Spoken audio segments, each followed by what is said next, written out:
أعوذ بالله من الشيطان الرجيم بسم الله الرحمن الرحيم إن الله وملائكته يصلون على النبي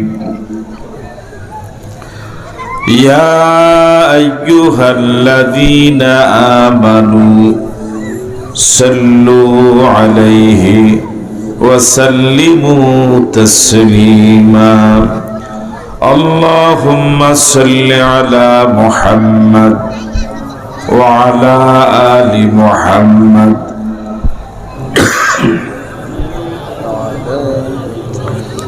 وعلى آل إبراهيم إنك حميد مجيد اللهم بارك على محمد وعلى آل محمد كما باركت على إبراهيم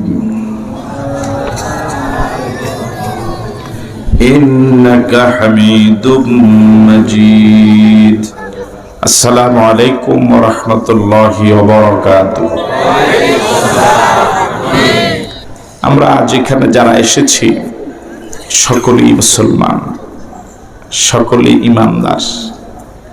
আমার মন বলে এখানে এমন একজনও নাই যিনি বিধর্মী। কেউ আছে? আপনাদের এই গ্রামে তো অন্য ধর্মের লোক নাই, অল্প পরিমাণ কম। তো এখানে যারা আছেন আমার বিশ্বাস সকলেই মুসলমান।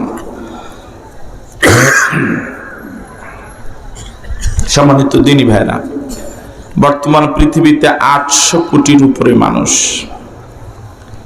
আদম থেকে শুরু করে পর্যন্ত এখন থেকে কিয়ামত পর্যন্ত কত হাজার হাজার কোটি মানুষ এসেছে, আসবে, এর একমাত্র হিসাব আল্লাহই ভালো জানে। পৃথিবীর বর্তমান যে 800 কোটি মানুষ, এই 800 কোটি মানুষও এক দলের নয়।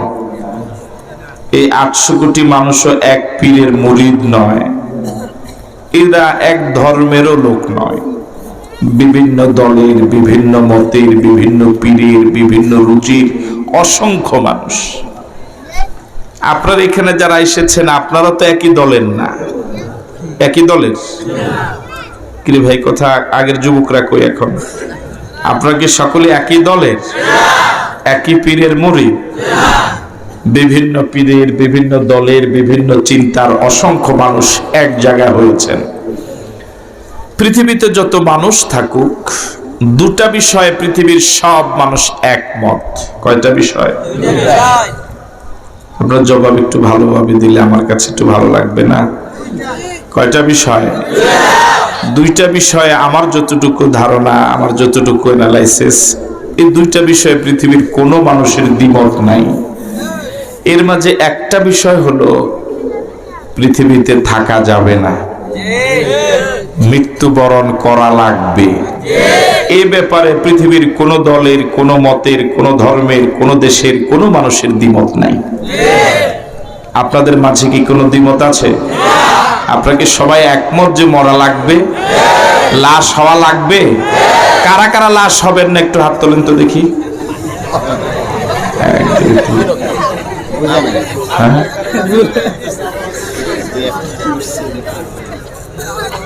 এখানে ধরো, তাহলে আমরা সকলে লাশ হব, এই ব্যাপারে সবাই একমত? আওয়াজে তো বোঝা যায় একমত না। ওই দেখেন হাজীগঞ্জ গেল, এখন জবাবই দেয় না। আমরা কি সবাই একমত? দ্বিতীয় যে বিষয়টায় একমত, পৃথিবীর সব মানুষ মরার পরে পৃথিবীর কোনো মানুষ অশান্তিতে থাকতে চায় না। পৃথিবীর সব মানুষ মরার পরে শান্তি চায়। মুসলমানদের কাছে সে শান্তির নাম হলো জান্নাত, হিন্দুদের কাছে সেই শান্তির নাম হলো স্বর্গ। ঠিক নয় কি? পৃথিবীর সবচেয়ে খারাপ যে মানুষটা, ওকেও যদি আপনি প্রশ্ন করেন পরকালে জান্নাত চাও না জাহান্নাম চাও, সে বলবে জাহান্নাম চাই। কি বলবে?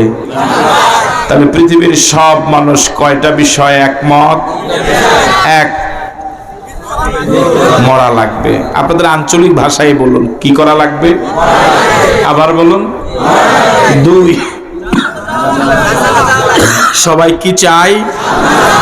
আসুন আমরা সবাই এখানে যারা আছি আমরা একমত হয়েছে যে আমরা মরব, লাশ হব। এবার দ্বিতীয় বিষয় কি আমরা একমত যে আমরা জান্নাত চাই? জান্নাত চাই সবাই? যে সকল ভাইয়েরা জান্নাত চান দাঁড়িয়ে আছেন, যদি জান্নাত চান বসে যান। যদি জান্নাত চান বসে যান।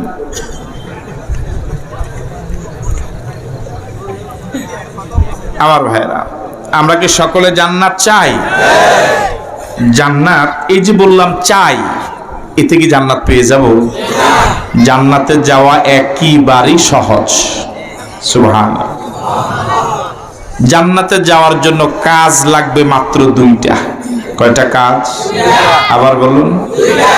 শুধু কি 2টা না, মাত্র 2টা। আপনারা যারা টাকা উঠান, উনি তো ধনী মানুষ, ধনী আপনি, হ্যাঁ বুঝাই যায় জামা কাপড়। 100 কোটি টাকা উঠালেও লেখে কি মাত্র। 100 কোটি টাকা যদি মাত্র হয়, সে তুলনায় 2টা তো নাই, ঠিক না? বলুন তো, জান্নাতে যাওয়ার জন্য কাজ লাগবে কয়টা? মাত্র 2টা। বলুন, জান্নাতে যাওয়ার জন্য কাজ লাগবে কয়টা? একেবারে সহজ না? 1 ঈমান। বলুন। আবার বলুন। 2 আমল। এভাবে ক্লাস নিলে শুনবেন, জবাব দেওয়া যাবে। জান্নাতে যাওয়ার জন্য কাজ লাগবে কয়টা? কাজ লাগবে কয়টা? 1 2। প্রথমটার জবাবটা আগের মতো হয় নাই। কাজ লাগবে কয়টা? 1। সবাই বলুন ঈমান। 2। এবার বলুন, আগে ঈমান না আগে আমল? এরপরে আমল ছাড়া জান্নাতে যাওয়া যাবে, যাবে, কিন্তু ঈমান ছাড়া জান্নাতের ঘ্রাণও পাওয়া যাবে না। আবার শুনুন, আমল ছাড়াও জান্নাতে যাওয়ার সুযোগ আছে, কিন্তু ঈমান ছাড়া জান্নাতে যাওয়াই যাবে না। বুঝেন নাই? আপনাদের মাঝে একটা পেচ লেগেছে যে আমলের জন্য আসলাম, হুজুরি বলে আমল ছাড়া জান্নাতে যাওয়া যাবে। আমল ছাড়াও জান্নাতে যাওয়া যাবে। যেমন একটা হিন্দু মানুষ, বিধর্মী মানুষ, বয়স হলো 90 বছর। কত বছর? জবাব দেন, কত বছর?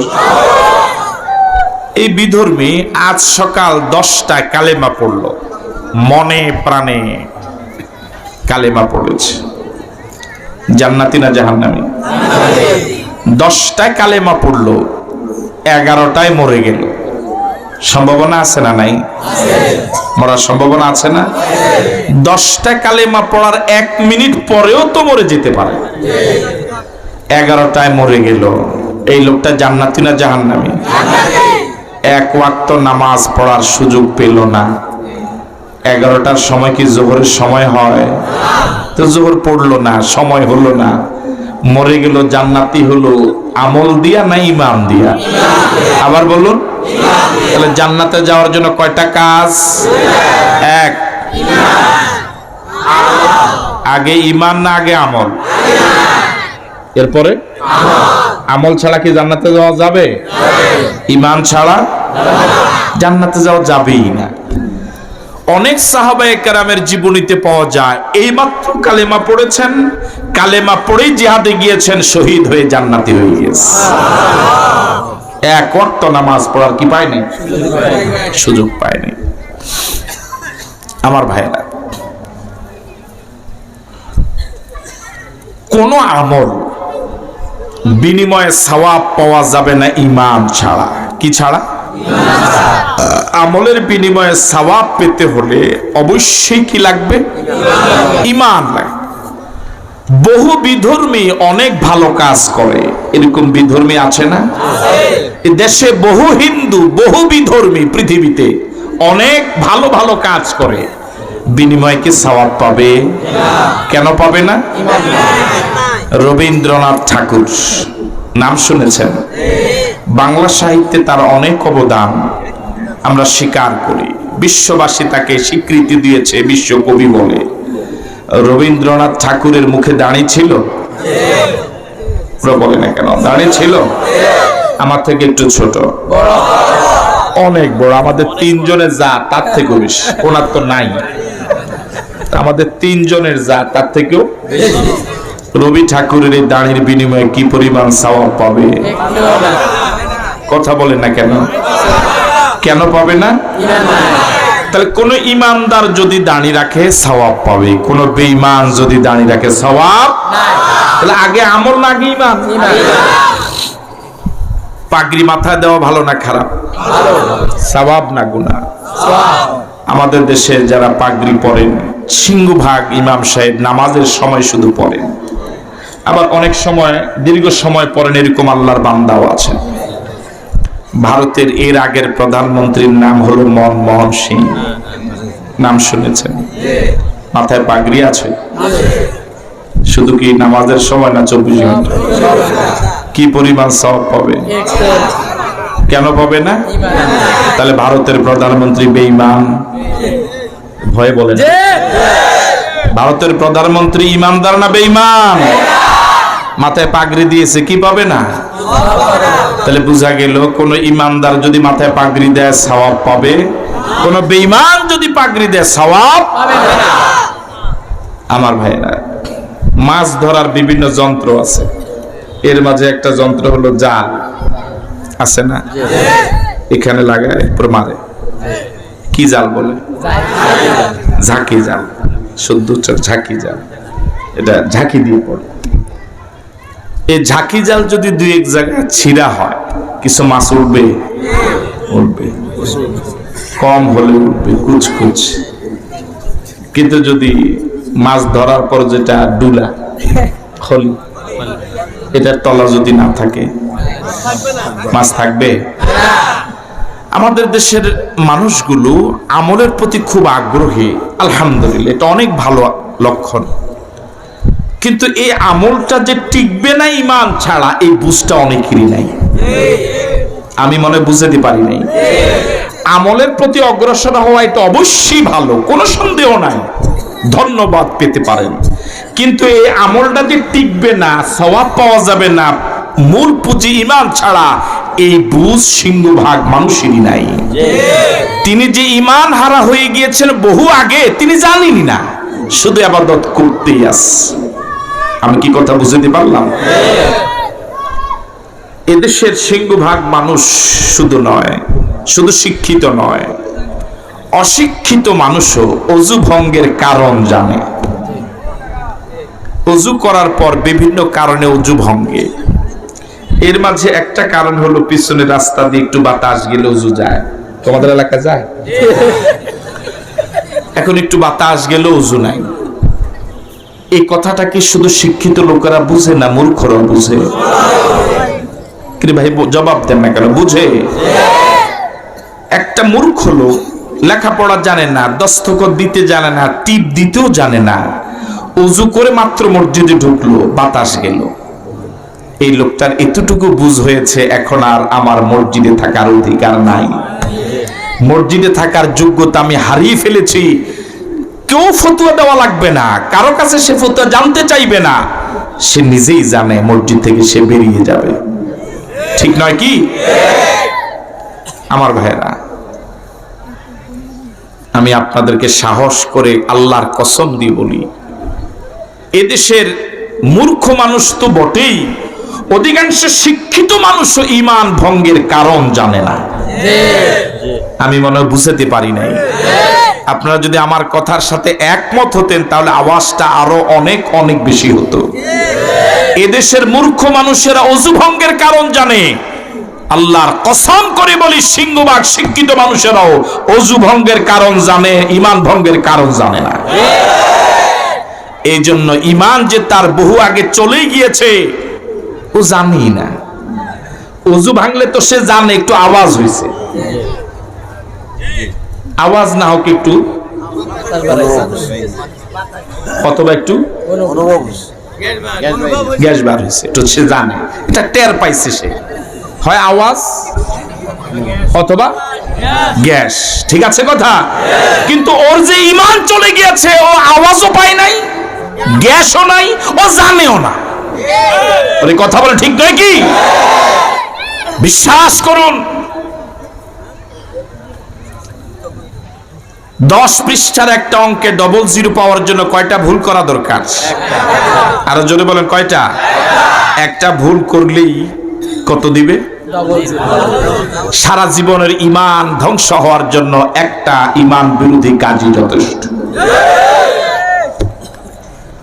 রাসূল করিম সাল্লাল্লাহু আলাইহি ওয়াসাল্লাম বলেছেন, কিয়ামতের আগের আলামতগুলোর মাঝে একটি আলামত হলো মসজিদ ভর্তি মুসল্লি থাকবে, এর মাঝে একজন ঈমানদার থাকবে না।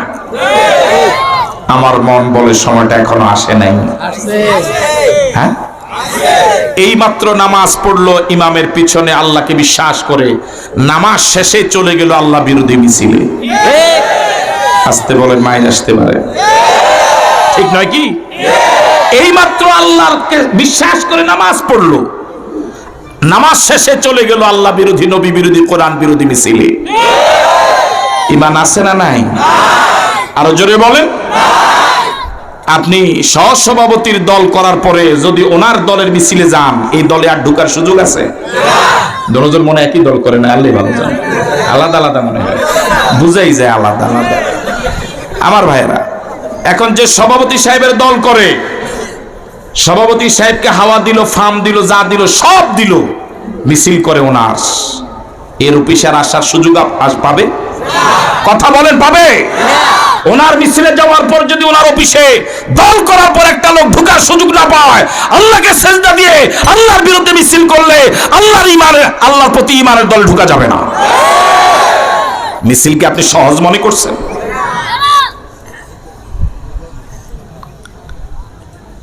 কাদিয়ানি নাম শুনেছেন? গোলাম আহমদ কাদিয়ানি। হ্যাঁ, বলুন তো, কাদিয়ানিরা ইমানদার না বেঈমান? সবাই জানেন। এই ফতোয়া কে দিল? ওলামায়ে কেরাম দিয়েছে। এই ফতোয়াকে জীবনে একবার শুনছে না বারবার শুনছে? এখানে যদি কেউ কাদিয়ানিদেরকে ইমানদার বলে, তারও আপনারা স্টেজ থেকে নামাই দিবেন।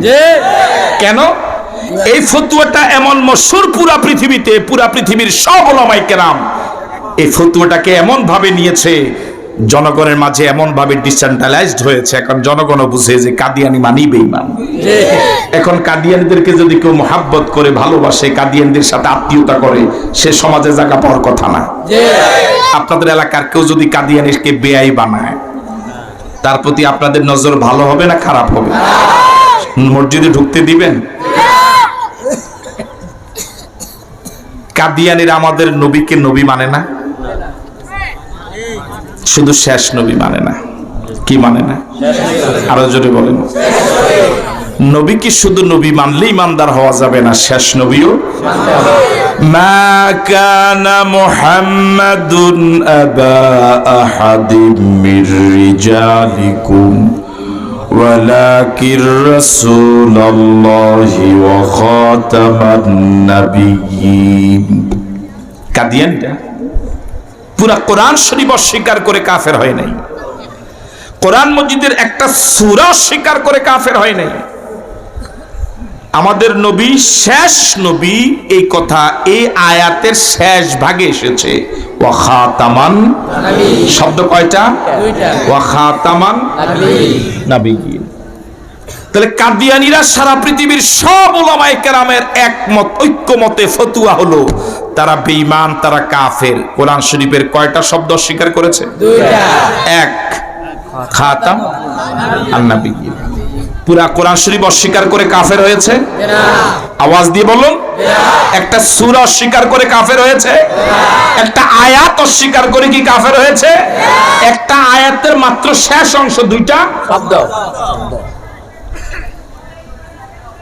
কাদিয়ানীরা কোরআন মজিদের একটা পরিপূর্ণ সূরার শেষ অংশ, দুইটা শব্দ অস্বীকার করে পৃথিবীর সব মুসলমানদের কাছে বেঈমান হয়ে গেল। ওদের সাথে কেউ আত্মীয়তা করতে এখন কেউ রাজি হবে না। অথচ সমাজে কোরআন মজিদের অসংখ্য আয়াত অস্বীকার করার পরেও খাঁটি ইমানদার হিসেবে পরিচয় পায়।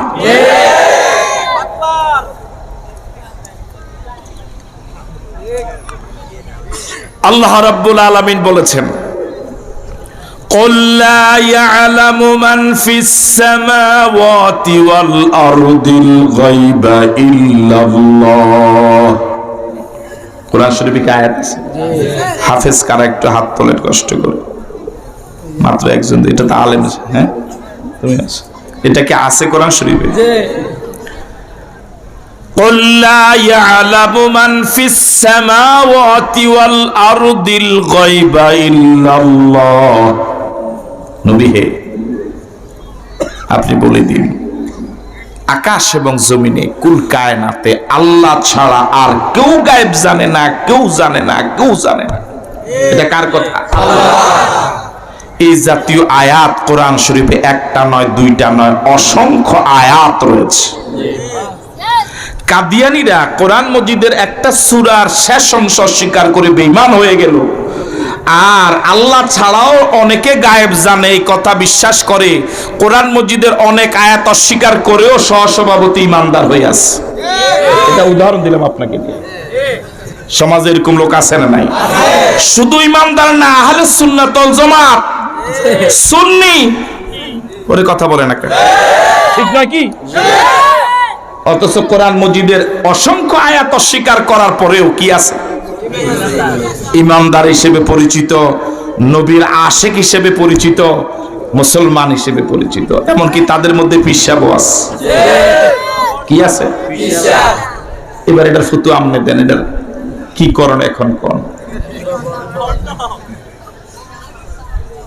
আপনাদের বিবেক কি বলে? কোরআন মজিদের একটা আয়াতের শেষ অংশ অস্বীকার করে ওরা বেঈমান হয়ে গেল, আর এরা অসংখ্য আয়াত অস্বীকার করে ইমানদার থাকার কোন সুযোগ আছে? কোন সুযোগ আছে? এই কোরআন মজিদের একটি আয়াতের একটা অংশ, লিজ্জাকারে মিসলু হাজ্জিল উনসায়াইন, দুই মেয়ে যা পাবে এক ছেলে তা পাবে, এ আইন কার? হাফেজ সাহেবেরা, এটা কোরআন শরীফে আছে? আছে? আপনার বুঝে আসলেও এটা মানতে হবে, না আসলেও মানতে হবে, যদি ইমানের সীমানার ভিতরে থাকতে হয়। এখন কারে উদাহরণ দেব? উনি আমার নিজের মানুষ, ওনাকে দিয়ে দেই। উনি এখন মন্তব্য করলো, না আল্লাহ মহিলাদেরকে ঠগাইছে, আল্লাহ ঠিক করে নেই। ইমান আছে না নাই? কোন ফাঁকে গেল? ওযু যাইতে তো আওয়াজ হয়, এই ওনার যে ইমান গেল, আওয়াজ হয়েছে? কথা বলেন, আওয়াজ হয়েছে? মাথায় টুপি আছে? দেখেন না, আছে না নাই? মুখে দাঁড়িয়ে আছে? গায়ে জামা আছে কি নাই? তাহলে বোঝা গেল এই জমিনে বহু দাঁড়িওয়ালা টুপিওয়ালা বেঈমান আছে। আরো জোরে বলে ঠিক নয় কি? বহু দাঁড়িওয়ালা টুপিওয়ালা বেঈমান সমাজে বসবাস করে, রন্ধ্রে রন্ধ্রে ইমানদারকে বেঈমান বানায়। তুমি ইসলামটাকে সোজা মনে করেছো? তুমি এটা তোমার দলীয় অফিস মনে করেছো না? এটা ফাইজলামির জায়গা।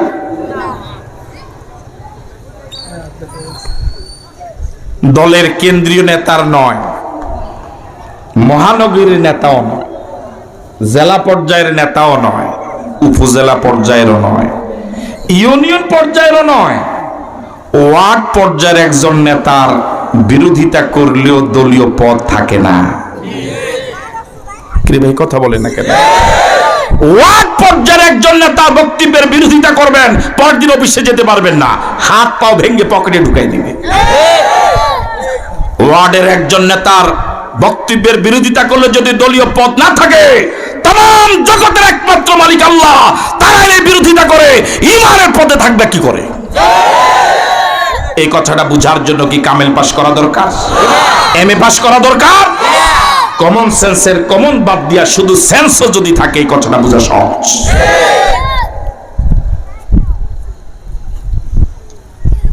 কয় কি এগুলো?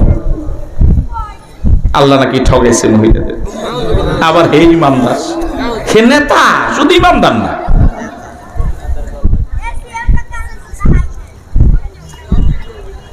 আল্লাহর কথা আপনার বুঝে আসলো মানতে হবে, না আসলো মানতে হবে, যৌক্তিক হলো মানতে হবে, অযৌক্তিক হলো মানতে হবে। যেহেতু আমরা গোলাম, গোলামের ঘরের গোলাম, 14 গোষ্ঠী গোলাম। কোন গোলাম মালিকের আইনের বিরোধিতা তো দূরের কথা, মালিকের আইনের ব্যাপারে মন্তব্য করার অধিকার কোন গোলামের নাই। ঠিক নয় কি? আফাগায়রা দীনিল্লাহি ইয়াবগুন ওয়ালাহু আসলামা মান ফিস সামাওয়াতি ওয়াল আরদ তাওআন ওয়া কারহা ওয়া ইলাইহি ইউরজাউন। এক ফোঁটা নাপাক পানি দিয়ে এত সুন্দর মানুষ বানালাম,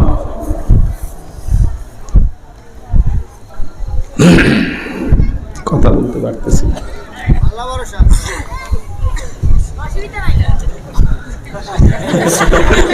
তুমি দেখা করো আমার সাথে, উপর অসুবিধা নেই। আমার মনে হয় যুবক হবে না কিশোর হবে, কণ্ঠে বোঝা গেছে ছোট হবে। মাশাআল্লাহ, আল্লাহকে বড় বানাক।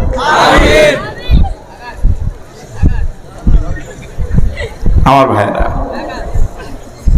এক ফোঁটা নাপাক পানি দিয়ে এত সুন্দর মানুষ বানালাম। দুনিয়াতে যাওয়ার পর আমি আল্লাহর বিরুদ্ধে কথা বলো, আল্লাহর বিরুদ্ধে মিছিল করো, সমাবেশ করো, বক্তৃতা দাও, অথচ আকাশ এবং জমিনে যা আছে সব আইন মানিকা। আওয়াজ দিয়ে বলেন আল্লাহ, আবার বলেন আল্লাহ, আরেকবার বলুন আল্লাহ। সব আইন মানে কার? বুঝে আসলো মানতে হবে, বুঝে না আসলো মানতে হবে। আল্লাহ বলেছেন 2 মেয়ে যা পাবে, 1 ছেলে তা পাবে। কি চমৎকার আইন আল্লাহ করলেন, কি চমৎকার আইন আল্লাহ করলেন। একটা মেয়ে জন্মের পর থেকে বিবাহ পর্যন্ত কোনো খরচ ইসলাম তার উপরে চাপায় নাই। জন্ম থেকে বিবাহ পর্যন্ত সব খরচের দায়ভার বাবার। বিবাহ থেকে শুরু করে মৃত্যু পর্যন্ত মেয়ের উপরে ইসলাম কোনো খরচের দায়ভার দেয় নাই। বিবাহ থেকে মৃত্যু পর্যন্ত সারা জীবনের সব খরচের দায়ভার স্বামীর। শুধু মরণ পর্যন্ত না, মরার পরেও। 4 দিনে আছে আপনাকে দেশ, 40 আছে, আগরবাতি মোমবাতি আছে। তাহলে হুজুরদের হাদিয়া, কবর খরচ, টাকা, সব খরচ কার? কথা বলেন। তাহলে মরা পর্যন্ত না মরার পরেও? গোটা জিন্দেগিতে জন্মের পর থেকে মৃত্যু পর্যন্ত, মৃত্যুর পরেও সংশ্লিষ্ট যত খরচ, একটা মেয়ের উপর ইসলাম চাপায় নাই, 1 টাকার খরচ ইসলাম তাকে দেয় নাই। কি চমৎকার আইন আল্লাহ দিলেন, সুবহানাল্লাহ। কখনো খরচ বাবার উপরে, কখনো খরচ স্বামীর উপরে। কিন্তু ছেলে জন্মের পর থেকে বালেগ হওয়া পর্যন্ত শুধু তার দায়ভার বাবার। বালেগ হওয়ার পর থেকে ছেলের খরচের দায়ভার বাবার নয়। কিন্তু আমাদের বাবারা আমাদের প্রতি কত এহসান করেছে, আমাদের খরচ বহন করেছেন। আপনারা যারা বাবা আছেন, সন্তানদের খরচ বহন করেন, এটা বাবাদের পক্ষ থেকে সন্তানের প্রতি বড় এহসান। একটা ছেলের সারা জীবন শুধু খরচ আর খরচ। বিবাহ করবেন, গাড়ি ভাড়া কার? না মেয়ের বাবার? কথা জবাব দেন। আপনাদের দেশে আমার ভাইরা, গেটে টাকা দেওয়া লাগে, খরচ কার? মিষ্টি পান সাদা নেওয়া লাগে, খরচ কার? বিবাহ করতে বসলেন, ইজিন আনতে গেল, মেয়ে কবুল বলে না টাকা ছাড়া। কথা বলে না আমার ভাইরা, এখনো কবুল বলি নাই। কবুল বলার আগে ছেলের টাকা চলে গেল মেয়ের কাছে। কথা বলে না, ঠিক? আপনি দিচ্ছেন না হুদ? আন্দাজি হুদ, হুজুরে বুঝে টাকা দেয়।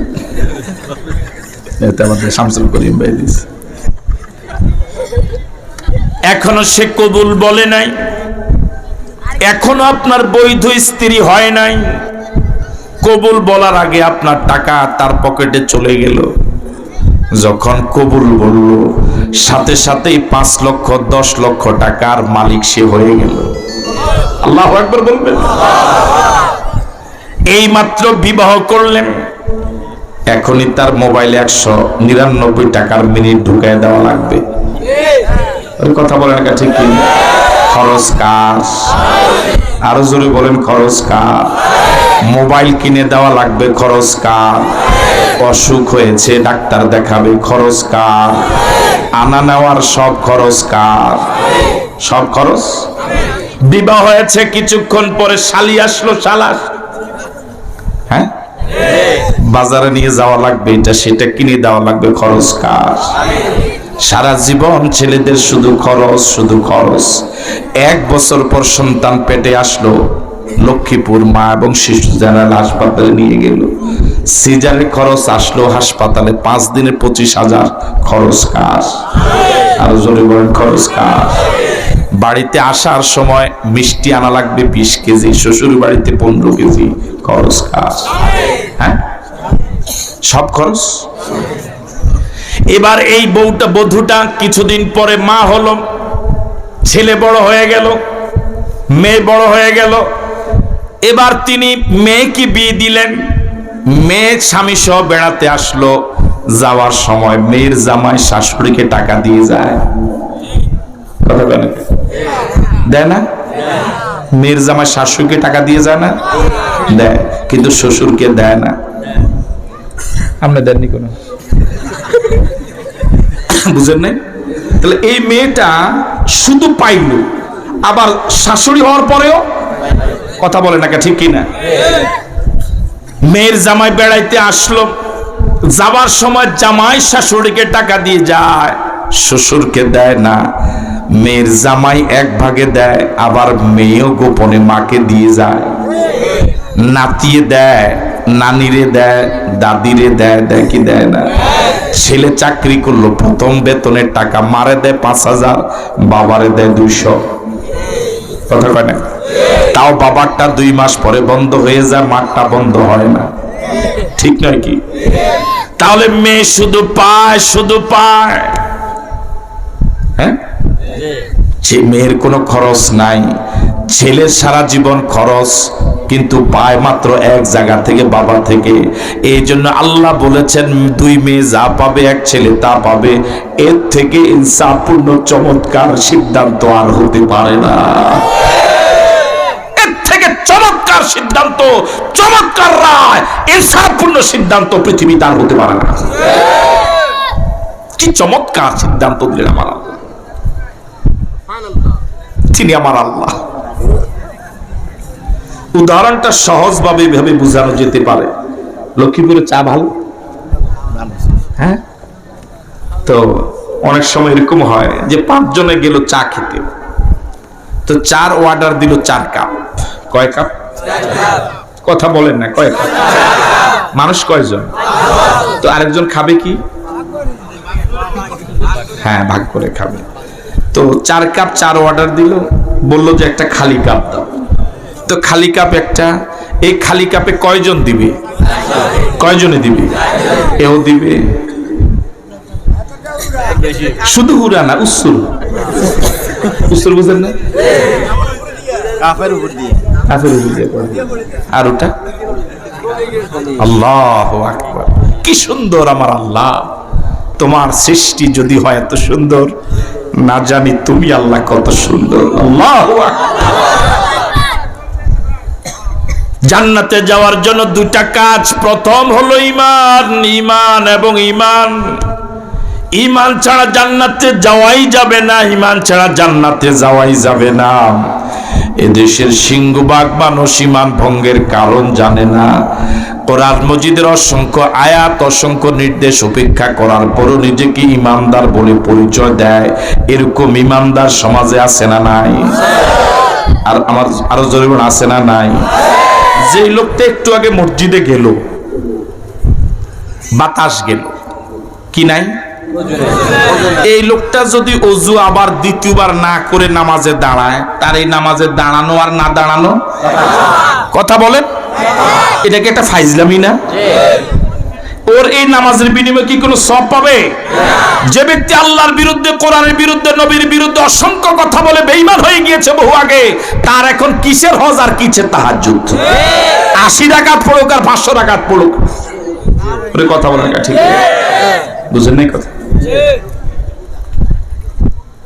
আমার ভাইয়েরা, ওযু করার পরে বাতাস গেল, ওযু নাই, হে নামাজ পড়লে কি লাভ?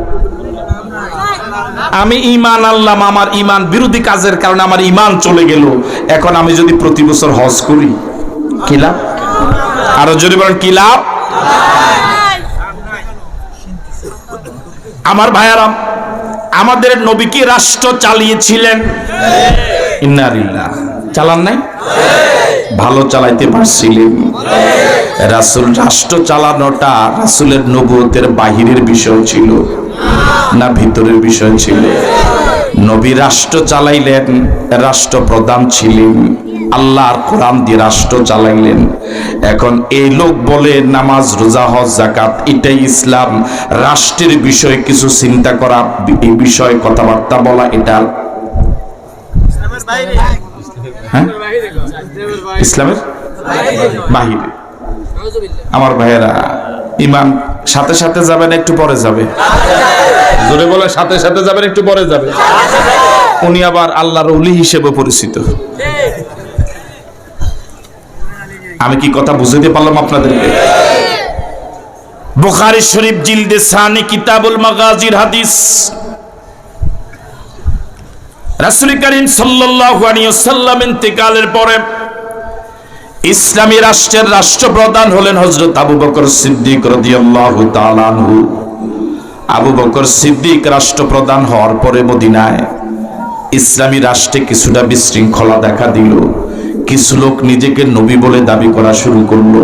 হযরত আবু বকর রাষ্ট্রীয় ব্যবস্থাপনায় তাদের বিরুদ্ধে জিহাদ করে এই বিদ্রোহ দমন করলেন। কিছুদিন পরে আবার এরকম কিছু লোক আবিষ্কার হলো, যারা বলল ইসলামের সব মানি কিন্তু যাকাত এটা দিতে পারবো না, যাদেরকে মুনকিরিনে যাকাত বলে অভিহিত করা হয়। এদের বিরুদ্ধে কি ব্যবস্থা নেওয়া যায়? হযরত আবু বকর তাৎক্ষণিক সংসদ ডাকলেন।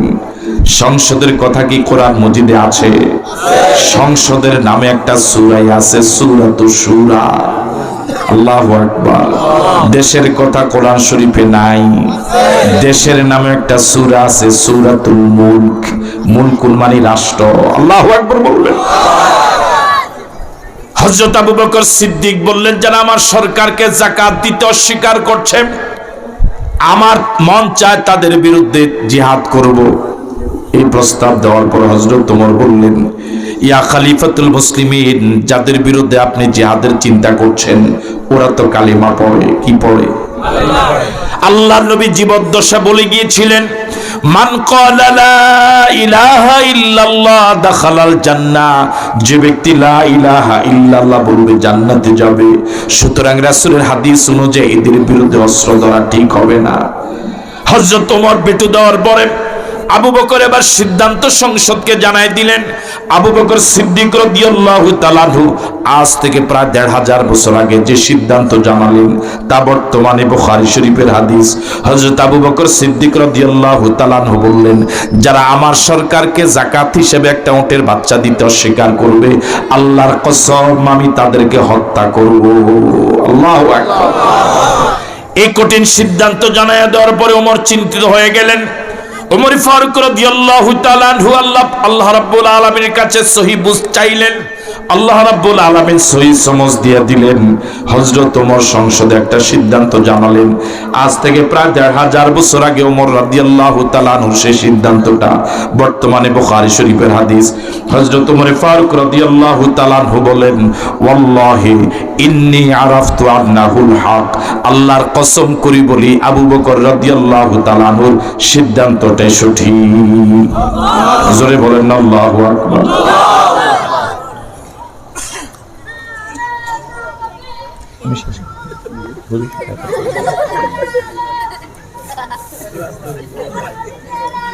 হুজুরকে নিয়ে আসেন ইনশাআল্লাহ। হ্যাঁ, হুজুরকে নিয়ে আসেন। বিরক্ত হচ্ছেন না তো আপনারা? আমি শেষ করে দিচ্ছি, হুজুর ইনশাআল্লাহ আসছেন। আমার ভাইয়েরা, আপনাদের কাছে প্রশ্ন, হযরত আবু বকর সিদ্দিক রাদিয়াল্লাহু তাআলা আনহু যাদের বিরুদ্ধে অস্ত্র ধরার সিদ্ধান্ত নিলেন, তারা কি নামাজ পড়ে? কথা বলে না, নামাজ পড়ে, রোজা রাখে, দাড়ি টুপি কি আছে? তারা কি আল্লাহর নবীকে দেখেছিলেন? রাসূলের পিছনে কি নামাজ পড়েছিলেন? রাসূলের সাথে জিহাদ করেছিলেন? রাসূলের হাতে আপনার টাকা পয়সা সহযোগিতা দিয়েছিলেন? রাসূলকে দেখেছিলেন, রাসূলের পিছনে নামাজ পড়েছেন? এই মানের একজন লোক কি বর্তমান পৃথিবীতে আছে? কথা বলেন, আছে? তাহলে এই মানের লোকদেরকে হত্যা করার সিদ্ধান্ত নিয়েছিলেন আবু বকর সিদ্দিক রাদিয়াল্লাহু তাআলা আনহু। অপরাধ কয়টা? আর জোরে বলেন, অপরাধ কয়টা? কি অস্বীকার করেছিল? আমার ভাইয়েরা, ওই সময় একটা বিষয় অস্বীকার করার কারণে মুরতাদ হয়ে গেল। এখন পৃথিবীতে অসংখ্য বিষয় অস্বীকার করার পরেও ঈমানদার থাকে কি করে? আমি কি কথা বুঝে দিয়ে বললাম? এই জন্য জান্নাতে যাওয়ার জন্য যে বিষয়টা প্রথম লাগবে সেটা হলো ঈমান। সেটা কি? আরো জোরে বলেন। আমার ভাইয়েরা, ঈমান ছাড়া কোনোভাবেই জান্নাতে যাওয়া যাবে না। ঈমান নষ্ট হওয়ার জন্য একটা মারাত্মক রোগ আছে, সেই রোগের নাম হলো শিরক। সেই রোগের নাম কি? আরো জোরে বলো, সেই রোগের নাম কি? হযরত লোকমান ছেলেকে নসিহত করে বলেছিলেন, ইয়া বুনাইয়া লা তুশরিক বিল্লাহ ইন্নাশ শিরকা লাযুলমুন আযীম। আল্লাহু আকবার। وَإِذْ قَالَ لُقْمَانُ لِابْنِهِ وَهُوَ يَعِظُهُ يَا بُنَيَّ لَا تُشْرِكْ بِاللَّهِ إِنَّ الشِّرْكَ لَظُلْمٌ عَظِيمٌ। লোকমান ছেলেকে নসিহত করে বলেছিলেন, ছেলেরে, আর যাই করিস আমার আল্লাহর সাথে কাউকে শরীক করিস না। কেন করবা না? ইন্নাশ শিরকা লাযুলমুন আযীম, ইন্নাশ শিরকা লাযুলমুন আযীম। নিশ্চয় শিরক হলো সবচেয়ে বড় জুলুম। বলেন শিরক কি? সবচেয়ে বড় জুলুম। বলেন শিরক কি? বাকি যারা জবাব দিচ্ছেন না, যে বলুন শিরক কি। এবার জানা দরকার জুলুম কাকে বলে। ওয়াজু শাইয়্যি ফি মাহাল্লিহি, জুলুমের বিপরীত শব্দ হলো ইনসাফ। ইনসাফ বলা হয় ওয়াজু শাইয়্যি ফি মাহাল্লিহি, যে জিনিস যে জায়গায় রাখার কথা ওই জায়গায় যদি রাখা হয় তার নাম ইনসাফ। জুলুম বলা হয় ওয়াজু শাইয়্যি ফি গায়রি মাহাল্লিহি, যে জিনিস যে জায়গায় রাখার কথা ওই জায়গায় যদি রাখা না হয় তার নাম হলো জুলুম। তার নাম কি? আরো জোরে বলেন। টুপি রাখার জায়গা হলো মাথায়, টুপি যদি মাথায় রাখে তার নাম ইনসাফ। টুপি যদি হাঁটুর উপর উঠে যায় তার নাম জুলুম। টুপি যদি পকেটে ঢুকে যায় কোনো কারণ ছাড়া তার নাম জুলুম। কথা বলেন ঠিক কিনা? চশমা রাখার জায়গা হলো চোখ, কপাল, নাক। চশমা যদি এই জায়গায় থাকে তার নাম ইনসাফ, তার নাম ইনসাফ। চশমা যদি কপালের উপর উঠে যায় এর নাম হলো জুলুম। এর নাম কি? তাহলে বোঝা গেল তার চোখের সমস্যা নাই, সমস্যা সব মাথায়। আর জোরে বলেন। বুঝতে হবে ওর চোখের সমস্যা না, সমস্যা কোথায়। এরাই সন্ত্রাসী কার্যকলাপ করে, এরাই মাস্তানি করে, এরাই ইফতিজিং করে, এরাই জেনা ব্যভিচার সন্ত্রাস মাস্তানি করে। এদের অধিকাংশই ডাইল, গাঁজা, হেরোইন, বাবা ইয়াবা খায়। কথা বলে ঠিক নয় কি? যেহেতু সমস্যা কোথায়। আরো জোরে বলেন। আমার ভাইয়েরা, সন্তান দেওয়ার মালিক কে? আরো জোরে বলেন কে? কোন দম্পতি যদি আল্লাহর কাছে সন্তান চায় এর নাম ঈমান, এর নাম ইনসাফ। যদি আল্লাহ ছাড়া মাজারে, দরগা, দুর্গা যদি সন্তান চায়, এটা শুধু জুলুম নয়, এটা সবচেয়ে বড় জুলুম। এই জাতীয় জুলুম কয়টা করলে ঈমান যায়? আরো জোরে বলেন, কয়টা করলে ঈমান যায়? আমার ভাইয়েরা, রিজিকের মালিক কে? আরো জোরে বলেন কে? আল্লাহর কাছে যদি রিজিক চাওয়া হয় এর নাম ইনসাফ, এর নাম ঈমান। আল্লাহ ছাড়া মাজারে গিয়ে যদি রিজিক চায় এটার নাম জুলুম নয়, এটার নাম সবচেয়ে বড় জুলুম। ঠিক কিনা? আমার ভাইরা, সিজদা পাওয়ার একমাত্র মালিক কে? আরো জোরে বলেন। আল্লাহকে যদি সিজদা দেন এর নাম ঈমান, এর নাম ইনসাফ, এর নাম ঈমান, এর নাম ঈমান। আল্লাহ ছাড়া গায়রুল্লাহকে যদি কেউ সিজদা দেয়, দরগা দুর্গায় মাজারে যদি কেউ সিজদা দেয়, গায়রুল্লাহকে যদি সিজদা দেয়, এটার নাম শুধু জুলুম নয়, এটা সবচেয়ে বড় জুলুম। এই জাতীয় কয়টা জুলুম করলে ঈমান যায়? সমাজে এরকম বহু নামাজি কি নাই যারা আল্লাহকে সিজদা দেয়, মাজারও সিজদা দেয়? আছে না নাই? ঈমান কি আছে না নাই? হ্যাঁ, ওযু চলে যাওয়ার পর এই লোকটাকে শত চেষ্টা করে আপনি নামাজ পড়াইতে পারবেন না, কিন্তু এই লোকেরা ঈমান চলে যাওয়ার পরও এখনো নামাজ রোজা অব্যাহত রাখছে। ঠিক নয় কি? আল্লাহ আমাদের সকলের ঈমানকে তুমি হেফাজত করো, বলি আমিন। আরো জোরে সরে বলি আমিন। ঈমান আনা যত সহজ, রক্ষা করা তার থেকে অনেক অনেক বেশি কঠিন। আল্লাহর রহমত ছাড়া, দয়া ছাড়া ঈমান নিয়ে মরা অনেক কঠিন। এই জন্য আল্লাহ পাক দোয়া শিখিয়ে দিয়েছেন, রব্বানা লা তুজিগ কুলুবানা। পারেন? তাহলে পড়েন, রব্বানা লা তুজিগ কুলুবানা বা'দা ইয হাদাইতানা ওয়া হাব লানা মিন লাদুনকা রাহমাতান ইন্নাকা আনতাল ওয়াহ্হাব। রব্বুল আলামিন, একবার যেহেতু দয়া করে হেদায়েত দিয়েছো, মৃত্যু পর্যন্ত তুমি হেদায়েত থেকে গোমরাহ করো না, হেদায়েতের উপর অটল রাখো, বলি আমিন। আরো জোরে সরে বলি আমিন। আমার ভাইয়েরা, আমার আলোচনা দীর্ঘায়িত না করে আপনাদের সকলকে আন্তরিক ধন্যবাদ এবং মুবারকবাদ জানাচ্ছি। শুরুতে আমি বলেছিলাম আপনারা ধন্য, এমন একটি গ্রামের আপনারা বাসিন্দা, আপনারা অনেক গৌরবান্বিত। আল্লাহ রাব্বুল আলামিন আমাদের সকলের ঈমানকে হেফাজত করুন। এই মাদ্রাসা একটি নুরানি মাদ্রাসা, না? কোন পাশে? এটি নুরানি মাদ্রাসা। কোরআনের বাগান সাজিয়েছেন এলাকার লোকেরা, আপনারা সহযোগিতা করেছেন। আমার অনুরোধ থাকবে, ছাত্র দিয়ে, অর্থ দিয়ে, বুদ্ধি দিয়ে, পরামর্শ দিয়ে, অন্তত বিরোধিতা না করে এই প্রতিষ্ঠানের সহযোগিতা করবেন। রাজি আছেন ইনশাআল্লাহ? আল্লাহ রাব্বুল আলামিন আমাদের সকলকে এই প্রতিষ্ঠানের সাথে লেগে থাকার তৌফিক দান করুন। আমরা দেশের জন্য দোয়া করি, আল্লাহ আমাদের প্রিয় দেশটাকে তুমি ইসলামের জন্য কবুল করো। এদেশের প্রতি ইঞ্চি জমিন তুমি কোরআনের জন্য কবুল করো। কোরআন ওয়ালাদের জন্য জমিন তুমি সহজ করে দাও। এদেশের স্বাধীনতার সার্বভৌমত্বকে তুমি হেফাজত করো। স্বাধীনতার বিরুদ্ধে সব ষড়যন্ত্র তুমি নস্যাৎ করে দাও। ৭১ সনে স্বাধীনতার জন্য জীবন দেওয়া জাতির শ্রেষ্ঠ সন্তান বীর মুক্তিযোদ্ধা ইমানদার হয়ে যারা কবরে গেলেন, শহীদ হিসেবে কবুল করে নাও। এখনো যে সকল বীর মুক্তিযোদ্ধা জীবিত আছেন, আল্লাহ সকলকে দ্বীনের জন্য কবুল করে নাও। এদেশের সেনাবাহিনী, এদেশের বিজিবি, এদেশের র্যাব, এদেশের পুলিশ ভাইদের প্রতি তোমার খাস রহমত নাজিল করো। আমার ভাইয়েরা, টুমসের মাদ্রাসা জি বড় হুজুর প্রতিষ্ঠা করে গেলেন, জাদিয়ার হুজুর, বড় হুজুর, বাড়ির হুজুর, ছোট হুজুর সহ আমার উস্তাদ ইসমাইল টুমসুরি সহ এই মাদ্রাসার ছাত্র ছিলেন, শিক্ষক ছিলেন, কমিটিতে ছিলেন। এই মাদ্রাসার ছাত্রদেরকে লজিং রেখেছেন, বিভিন্নভাবে সহযোগিতা করেছেন। এমন যার অন্ধকার কবরে চলে গেল, আল্লাহর কাছে ফরিয়াদ করছি, মালিক তুমি তাদের সকলের কবরকে জান্নাতের বাগান বানায় দাও। টুমচর গ্রামের মাটির নিচে তোমার যত বান্দা বান্দি ঈমান নিয়ে চলে গেল, আল্লাহ সকলের কবরকে জান্নাতের বাগান বানায় দাও। আমার জন্য দোয়া করবেন, আমি আপনাদের জন্য দোয়া করব ইনশাআল্লাহ। আমরা এখানে যেভাবে একই শামিয়ানের নিচে বসা, আল্লাহ পাক আমাদের সকলকে আরশের নিচে বসার তৌফিক দান করুন। আরো জোরে সরে বলি আমিন। আজকের সভাপতি মহোদয়ের গুরুত্বপূর্ণ আলোচনা শুনে আখিরি মুনাজাত করে এই ময়দান থেকে বিদায় হবেন, এই আহ্বান রেখে আমি আমার আলোচনা এখানে শেষ করছি।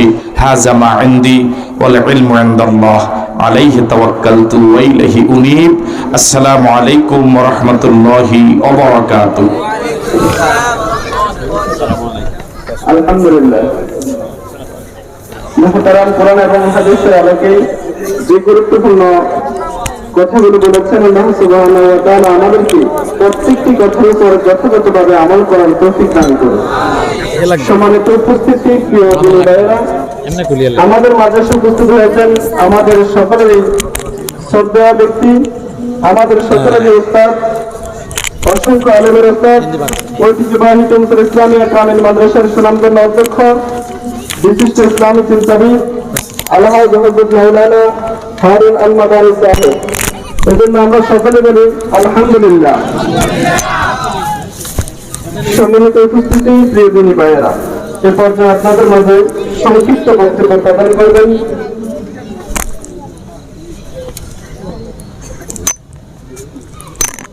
সম্মানিত উপস্থিতি, আসসালামু আলাইকুম ওয়া রাহমাতুল্লাহ। আমাদের মাঝে একজন মেহমান উপস্থিত হয়েছেন, মুফাসসির হোসেন চুন্নু। 2 মিনিট আপনাদের সামনে কথা বলবেন, আমাদের সাথে পরিচিত হবেন।